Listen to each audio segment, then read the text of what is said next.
जातीय जनगणना पर सांसद पप्पू यादव ने एनडीटीवी से खास बात की है। पप्पू यादव ने कहा कि जैसे हिंदू की बात करके कांग्रेस कुछ नहीं कर सकती, वैसे ही नरेंद्र मोदी जी ओबीसी ईबीसी की बात करके बीजेपी का भला नहीं कर सकते।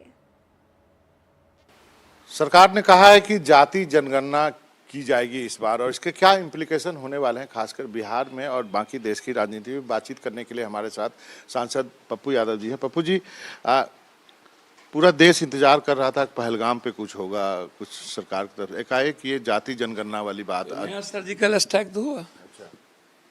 पहले तो हुआ नहीं सर्जिकल स्ट्राइक, ना कोई दबाव था ना कोई जोर था।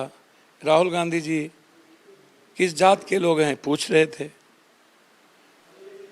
जितने भी बीजेपी अंधभक्त हैं, कभी मियाँ जी का जात बना देते हैं हम लोगों को, कभी डोम का, कभी राम का, कभी चमार का, तो हमेशा तो गाली ही सुने। तो आपको आप और इसके बारे में कहा जा रहा है बिहार को मद्देनजर किया गया है। बात बताओ, बिहार के चुनाव को आप क्या बोलते हैं? सर, मैं बाबा आपसे एक बात कह रहा हूं, हमें एक बात बताओ, बीजेपी और आरएसएस जाति जनगणना के खिलाफ। हम कहते हैं एक राष्ट्र एक हिंदुस्तान, वही नहीं कहता एक मानवतावाद। सनातन की बात नहीं करता, वो बात करता है। आप हमको एक बात बताइए, ये जो अंधभक्त लोग हैं, राहुल गांधी को गाली दे रहे थे, ये जाति पर व्यवस्था थोपना चाह रहे हैं। ये आप हमको एक बात बताइए, नरेंद्र मोदी जी आरएसएस के खिलाफ ये निर्णय लिए, इसके पीछे क्या कारण है? नरेंद्र मोदी जी जिसके कोर वोटर बीजेपी के अपर कास्ट थे, उनके खिलाफ निर्णय लिए, इसके पीछे कारण क्या हो सकता है? एक बात समझ लो, मैं बहुत मार्के की बात आज कह रहा हूं। जैसे हिंदू की बात करके कांग्रेस या अन्य पार्टी कुछ नहीं कर सकती, वैसे नरेंद्र मोदी ओबीसी और ईबीसी बात करके बीजेपी का भला नहीं कर सकता। अब इसका क्या आप होगा? इसको लिख लो। ठीक है। अब इसका क्या होगा? जितना मंदिर घूम लें राहुल गांधी जी, प्रियंका गांधी जी, भैया वो आस्था की चीज है, वो घूमेंगे, वो उनकी संस्कार में है। मंदिर हमें जाना है, लेकिन हम हिंदूवादी पार्टी जो सनातन को नहीं मानती है, आप उसके एजेंडे को लेकर के आप कुछ नहीं कर सकते। वैसे यह एजेंडा हमारे पूर्वजों का था। यह एजेंडा सीताराम केसरी कांग्रेस के जमाने से लेकर शरद यादव, रामविलास पासवान, मुलायम सिंह, जेपी, लोहिया, शहीद सूरज नारायण सिंह, राजकवि दिनकर, विद्यापति कवि, लालू यादव, तो ये कांग्रेस का आज का एजेंडा नहीं है। कांग्रेस के तो एजेंडा में फ्लिप फ्लॉप भी है, लेकिन मुझे ये बताइए इसकी अगली परिणति क्या देखते हैं? क्या आपको लगता है कि इससे काम नहीं चलेगा? आरक्षण की सीलिंग बढ़ानी होगी 50% से? देखिए, एक बात समझिए, आप एक काम करिए, अब ये लोग चालाकी क्या कर रहे हैं, दलित की लड़कियों से शादी करके वो सीट, पप्पू यादव के घर में शादी हो रही, तो मेरा बेटा कौन होगा? दलित नहीं। तो फिर हम दलित की शादी करके दलितों को टिकट दे रहे हैं, काहे? तो आप वो सीट भी छीन रहे हैं। तो आप जितना ईबीसी सीट है उसको आप घोषणा कर दो, और जिसकी जितनी जनसंख्या भागीदारी के साथ आरक्षण कर दो। कहाँ पे? विधानसभा में और लोकसभा में? जी तो जी, चाहते हैं कि ओबीसी का इस देश में होना चाहिए, जो अभी इस देश SC के लिए। जी, इस देश में प्राइम मिनिस्टर कौन होगा तय कर लो। जिसकी जितनी जनसंख्या, याद कीजिए, पिछड़ा पावे 100 में 60, जगदेव बाबू का वो नारा याद कीजिए, अब की बारी कादों में, गोरी कलाई भादों में। मारते मारते मार दिया। कौन मारा? एक ये आरक्षण कहां से आई? कर्पूरी की मां भी आई। कर्पूरी ठाकुर से समर्थन वापस किसने लिया था? बीजेपी। बीपी सिंह से समर्थन वापस किसने लिया? बीजेपी। मंडल के खिलाफ कमंडल किसने लाया? बीजेपी। फिर अब मंडल पे तो जाना पड़ रहा है ना सर, मैं वही बात तो कह रहा हूं। और आपने ओबीसी के आरक्षण से ऊंची जात के गरीबों को 10% दिया, जो जौहरी थी। हम 15% देंगे। लेकिन 67% ओबीसी को आरक्षण कर दीजिए। हम ऊंची जात को मैं वादा करता हूं आऊंगा तो 15%, लेकिन ओबीसी ईबीसी को 67 कर दीजिए, 70 कर दीजिए, या हिंदुस्तान में जिसकी जितनी जनसंख्या उसकी उसको कर दीजिए। उसके लिए तो आपको 9 शेड्यूल में करना पड़ेगा ना। भैया जब आप वक्फ के लिए बाप बाप करते हो, अन्य चीजों के लिए बाप बाप करते हो, तो ये देश के 90% लोगों के लिए 9 शेड्यूल में लाने में क्या दिक्कत है? इसको क्या इस निर्णय का बिहार चुनाव पे कोई असर नहीं?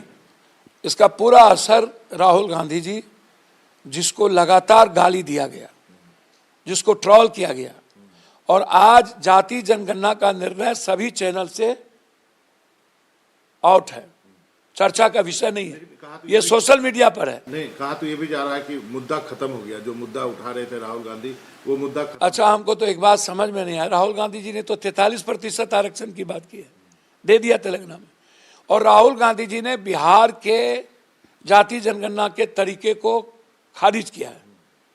उन्होंने कहा कि नहीं, एक ऐसी जाति जनगणना की व्यवस्था हो जहां आर्थिक आजादी की बात हो, जहां इकोनॉमी में शेयर हो, साझेदारी हो, भागीदारी हो, सीट पर हो, जजेज पर हो, पत्रकारिता पर हो, अन सिस्टम में हो, जहां पर आईएएस 10 बैठे तो 7 IAS EBC OBC ST SC का बैठे, ऊंची जात के 3 बैठे, मिल करके काम करे। एक ही 10 आईएएस है तो 10 एक ही जात के नहीं बैठ जाए। पत्रकार हैं तो विवेचना और उसके लिए तो आईएएस बनना पड़ेगा ना। भैया एक बात समझिए ना, आईएएस है ना, आईएएस है, आप उसको लाते नहीं हो।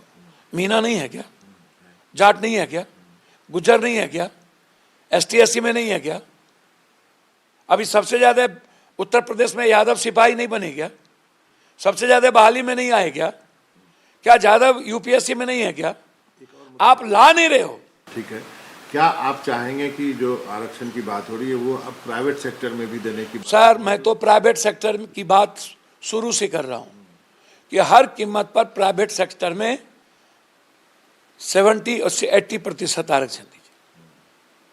EBC OBC ST SC minorities के लोगों को प्राइवेट सेक्टर में 70%, 30% जनरल कोटा आप करिए, प्राइवेट सेक्टर में करिए, आप जजेज में करिए, आप ईबीसी का सीट रिजर्व करिए। हम ओबीसी की बात नहीं कर रहे हैं, अभी मैं ईबीसी की बात कर रहा हूं, और एसटी एससी की बात, सीट को बढ़ाइए,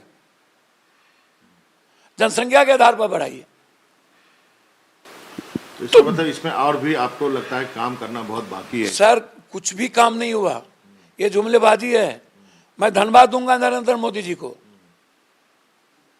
कि आपने कहा जो जनगणना होगी उसमें जाति की भी कराएंगे, जाति पूछी जाएगी। ये क्या मतलब? ये कौन सा है भैया? जनगणना होना तो आप जाति पूछोगे ना। राहुल गांधी कहते हैं जाति पूछना नहीं है, कौन जाति कितने गरीब हैं, कितना एजुकेशन में कमजोर है, किनको नौकरी नहीं मिली, किनको भागीदारी नहीं मिला, किनको राज, उसको आप लाओ। वो डाटा तो आएगा, अभी तक ऐसे डाटे हैं लेकिन रिलीज नहीं किए गए। भैया वही बात तो मैं भी कर रहा हूं। तो बीजेपी गणेश भगवान को दूध पिला देता है, ये तो क्या झूठ। देखिए, बीजेपी का नाम है झूठा पार्टी। चुनाव जीतने के लिए ये कुछ भी करेंगे। हम अनुराग जी से कहेंगे, निशिकांत दुबे से, अब किसकी जाति नहीं है जरा बताइए ना। लोग मानते हैं कि इस घोषणा के बाद बिहार का चुनाव बहुत दिलचस्प, इंटरेस्टिंग होने वाला है। सर, आप सुनिए, वहां पहले से पिछड़ों की बात करने वाला और ईबीसी की बात करने वाला नीतीश बैठा है। बीजेपी को कुछ नहीं मिलना है, और बीजेपी का जो हार्डकोर वोटर है वो उदास हो गए। अब सच साबित हो गया। राहुल गांधी ने स्पष्ट कहा था, तुम जितना अपमान करना हो, गाली देना हो, दे लो, हमें नीतीश और आरजेडी मॉडल वाला नहीं चाहिए।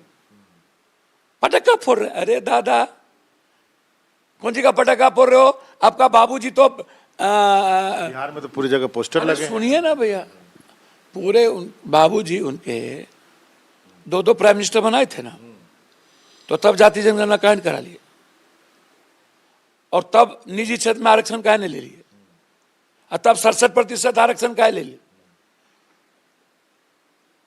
मार खाए गधा, खेत खाए जोल्हा,